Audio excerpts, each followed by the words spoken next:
제가 작년 연말에 그 존리 선생님 강연장에 가서 만나뵌 적이 있거든요. 근데 존리 선생님이 강연장에서 그런 말씀을 하시더라고요. S&P 500 ETF 같은 경우에는 안에 500개의 기업이 들어있는데 여기서 굳이 더 분산을 할 필요가 있냐라는 식의 말씀을 하셨었는데 제가 그때 한창 이제 연금에 대해서 조금 공부를 더 하고 있을 때라서 그 말을 듣고 나니까 그 말이 맞는 것 같더라고요. 이 S&P 500 지수를 추종하는 ETF 같은 경우에는 이미 500개의 기업이 이 ETF 속에 들어있는데, 예를 들어서 S&P 500 ETF를 매수를 했다면 내가 볼 때는 한 종목에 올인한 것처럼 착각이 들 수 있는데, 실제로는 그 한 종목 속에 500개의 기업이 나눠져 있기 때문에 충분히 분산이 되어 있다고 저는 생각을 하거든요. 물론 이제 500개의 기업을 분산하는 것보다 정말 수익률이 높은 개별 주식 한두 개를 찾아서 투자를 하시는 것이 훨씬 더 수익률이 높으실 수도 있어요. 그런데 이제 대부분의 분들은 그게 조금 힘드실 테니까 저 같은 경우에도 누구나 조금 추천을 드릴 수 있는 방법은 S&P 500 ETF인 것 같아요. 이 S&P 500 ETF 같은 경우에 연평균 수익률이 10% 정도 된다라는 사실은 이제는 대부분 알고 계실 거예요. 이 S&P 500 검색을 해보시면 계속 오르락 내리락 하고 막 2010년도, 2015년도 그 당시에는 막 20% 올랐다가 막 30% 내렸다가 막 세상이 막 무너질 것 같은 뉴스들도 쏟아져 나오고 이랬지만, 지금 2025년도가 되어서 보니까 정말 아무것도 아닌, 결국에는 그 모든 것들이 합쳐져서 연평균 10% 정도 올랐다는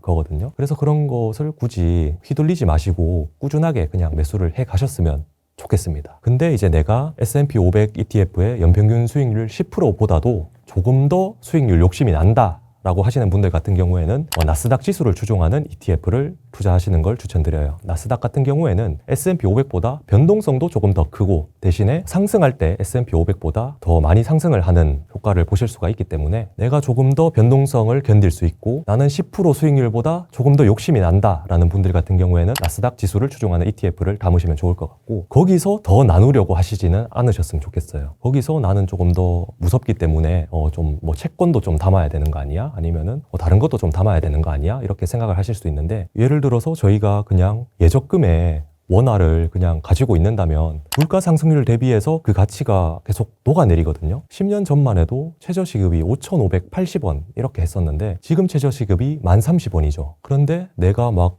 회사에서 고속 승진을 한 것도 아니고 내가 엄청난 성과를 낸 것도 아닌데 내가 편의점 알바만 했어도 그 시급만 해도 거의 2배 가까이 올랐어요. 그렇다는 것은 10년 동안 이 원화의 가치는 사실 2배 가까이 떨어졌다는 뜻이겠죠. 제가 생각하는 위험 자산은 그런 게 위험한 것 같아요. 그래서 굳이 이렇게 투자를 하실 때 S&P 500 ETF를 투자하는 것이 저는 마지노선이라고 생각하고, 거기에서 뭔가를 더 쪼개신다거나 거기에서 더 안전한 것으로 가시는 선택은 개인적으로는 하지 않으셨으면 좋겠습니다. 물론 이제 연금저축 계좌가 아니라 내가 자산을 운용하는 규모가 굉장히 크다면 당연히 그럼 채권도 투자해야 될 것이고 원화도 조금 필요할 것이고 달러도 필요하겠지만, 내가 월 30에서 50만 원 정도 연금저축 계좌를 운용하실 때에는 S&P 500 ETF 하나 정도면 충분하실 것 같고, 내가 조금 더 위험을 감수할 수 있으면 나스닥 ETF, 이렇게 말씀드리고 싶습니다.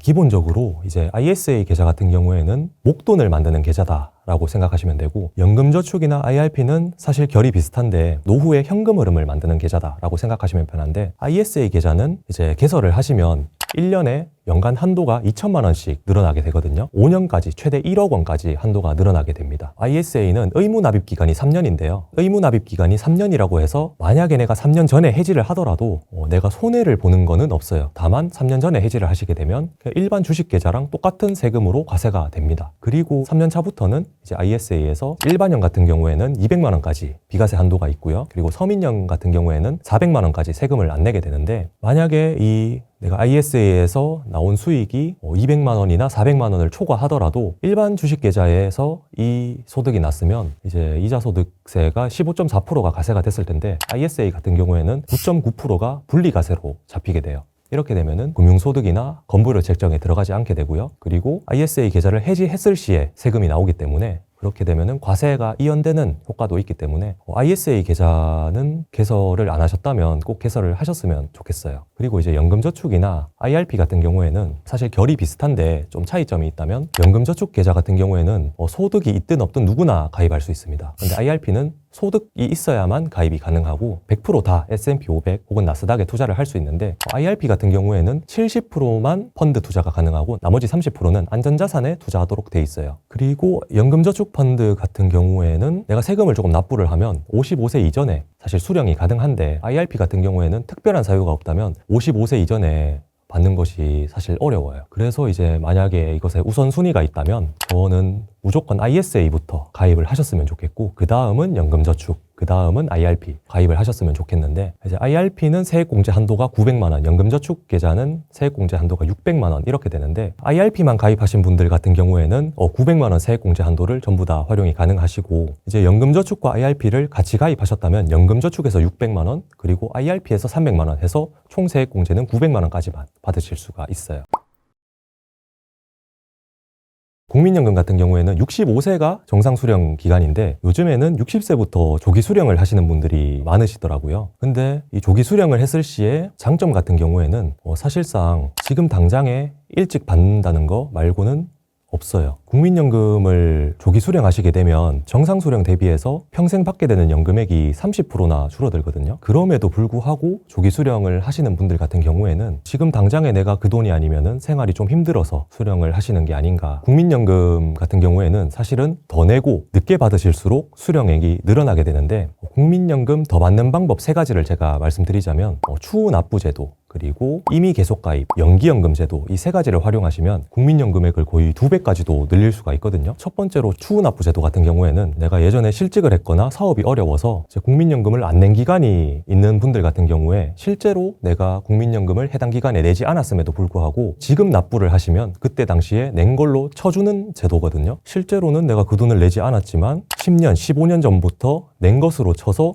그 돈이 거치된 걸로 쳐주기 때문에 당연히 내가 받는 국민연금액이 많이 늘어나게 되겠죠. 그래서 추후납부제도를 활용하실 수 있다면 최대 10년까지 활용이 가능하니까 꼭 활용을 하셨으면 좋겠고 그 다음에는 임의계속가입제도라는 게 있어요. 임의계속가입이 뭐냐면 국민연금은 60세가 되면은 납입 의무가 사라집니다. 근데 내가 60세가 되었는데도 불구하고 추가적으로 조금 더 납입할 여력이 된다라고 하시면 임의 계속 가입 제도를 활용하시면 국민연금을 더 내실 수가 있어요. 특히나 60세가 넘으셨는 분들 같은 경우에는 아무래도 국민연금 받는 기간이 많이 안 남으셨기 때문에 지금 납입할 여력이 되신다면 내시는 게 좋겠죠. 그래서 임의 계속 가입 제도를 활용하시면 내가 연금액 받기 전까지 납입이 추가적으로 더 가능합니다. 그렇게 되시면 국민연금액을 또 더 늘리실 수가 있겠고요. 그리고 마지막으로는 이제 연기연금이라는 게 있습니다. 보통은 이제 65세쯤 되시면 정상 수령으로 국민연금을 지급받으실 텐데 내가 65세가 되었는데도 불구하고